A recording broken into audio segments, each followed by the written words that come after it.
A trade union, labor union, or labor union is an organization of workers who have come together to achieve common goals such as protecting the integrity of its trade, improving safety standards, achieving higher pay and benefits such as healthcare and retirement, increasing the number of employees an employer assigns to complete the work, and better working conditions. The trade union, through its leadership, bargains with the employer on behalf of union members and negotiates labor contracts with employers. The most common purpose of these associations or unions is maintaining or improving the conditions of their employment. This may include the negotiation of wages, work rules, complaint procedures, rules governing hiring, firing and promotion of workers, benefits, workplace safety and policies. Unions may organize a particular section of skilled workers, a cross-section of workers from various trades, or attempt to organize all workers within a particular industry. The agreements negotiated by a union are binding on the rank-and-file members and the employer, and in some cases on other non-member workers. Trade unions traditionally have a constitution which details the governance of the bargaining unit and also have governance at various levels of government depending on the industry that binds them legally to the negotiations and functioning. Originating in Great Britain, trade unions became popular in many countries during the Industrial Revolution. Trade unions may be composed of individual workers, professionals, past workers, students, apprentices, and/or the unemployed. Definition. Since the publication of The History of Trade Unionism by Sidney and Beatrice Webb, the predominant historical view is that a trade union is a continuous association of wage earners for the purpose of maintaining or improving the conditions of their employment. Karl Marx described trade unions thus: "The value of labor power constitutes the conscious and explicit foundation of the trade unions, whose importance for the working class can scarcely be overestimated. The trade unions aim at nothing less than to prevent the reduction of wages below the level that is traditionally maintained in the various branches of industry. That is to say, they wish to prevent the price of labor power from falling below its value." A modern definition by the Australian Bureau of Statistics states that a trade union is an organization consisting predominantly of employees, the principal activities of which include the negotiation of rates of pay and conditions of employment for its members. Yet historian R.A. Leeson, in United We Stand, said, two conflicting views of the trade union movement strove for ascendancy in the 19th century. One, the defensive restrictive guildcraft tradition passed down through journeymen's clubs and friendly societies. The other, the aggressive expansionist drive to unite all laboring men and women for a different order of things. Recent historical research by Bob James in Craft, Trade a Mystery puts forward the view that trade unions are part of a broader movement of benefit societies, which includes medieval guilds, Freemasons, Oddfellows, friendly societies, and other fraternal organizations. The 18th-century economist Adam Smith noted the imbalance in the rights of workers in regards to owners. In The Wealth of Nations, Book 1, Chapter 8, Smith wrote, "We rarely hear, it has been said, of the combination of masters, though frequently of those of workmen. But whoever imagines, upon this account, that masters rarely combine, is as ignorant of the world as of the subject. Masters are always and everywhere in a sort of tacit, but constant and uniform combination, not to raise the wages of labor above their actual rate. When workers combine, masters never cease to call aloud for the assistance of the civil magistrate,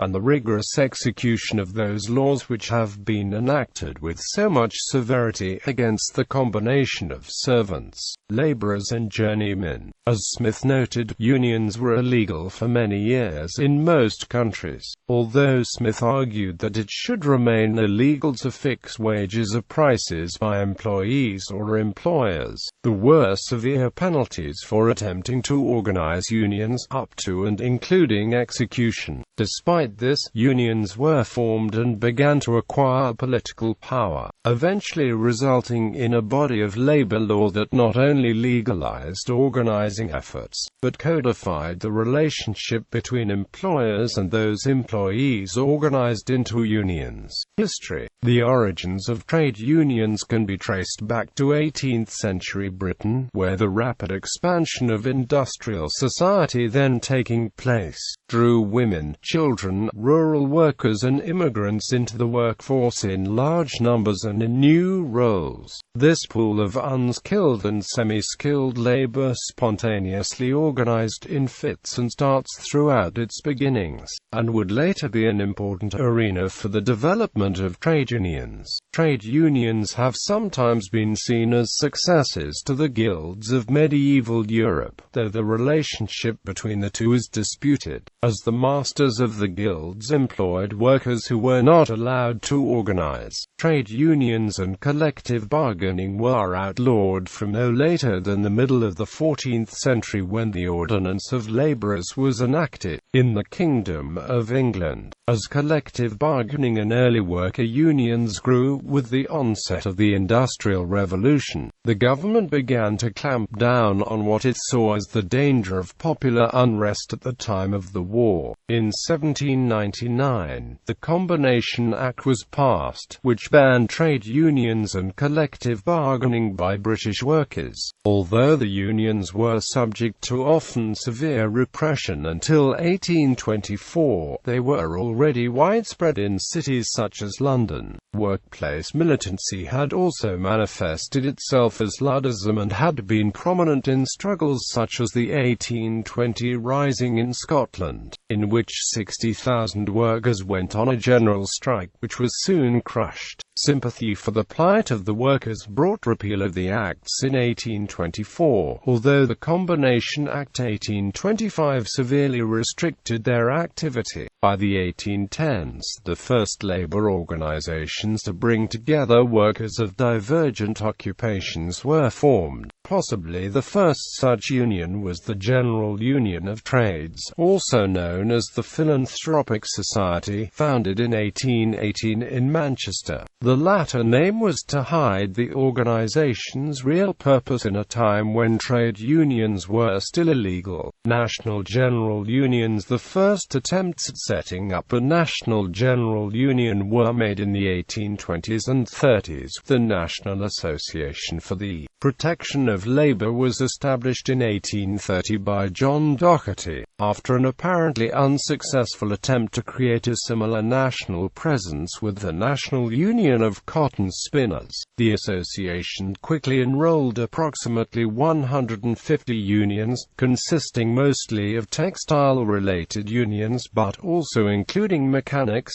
blacksmiths, and various others. Membership rose to between 10,000 and 20,000 individuals spread across the 5 counties of Lancashire, Cheshire, Derbyshire, Nottinghamshire and Leicestershire within a year. To establish awareness and legitimacy, the unions started the weekly Voice of the People publication, having the declared intention to unite the productive classes of the community in one common bond of union. In 1834, the Welsh socialist Robert Owen established the Grand National Consolidated Trades Union. The organization attracted a range of socialists from Owenites to revolutionaries and played a part in the protests after the Tolpuddle martyrs case, but soon collapsed. More permanent trade unions were established from the 1850s, better resourced but often less radical. The London Trades Council was founded in 1860, and the Sheffield outrages spurred the establishment of the Trades Union Congress in 1868, the first long-lived National Trade Union Centre. By this time, the existence and the demands of the trade unions were becoming accepted by liberal middle-class opinion. In Principles of Political Economy, John Stuart Mill wrote, "If it were possible for the working classes, by combining among themselves,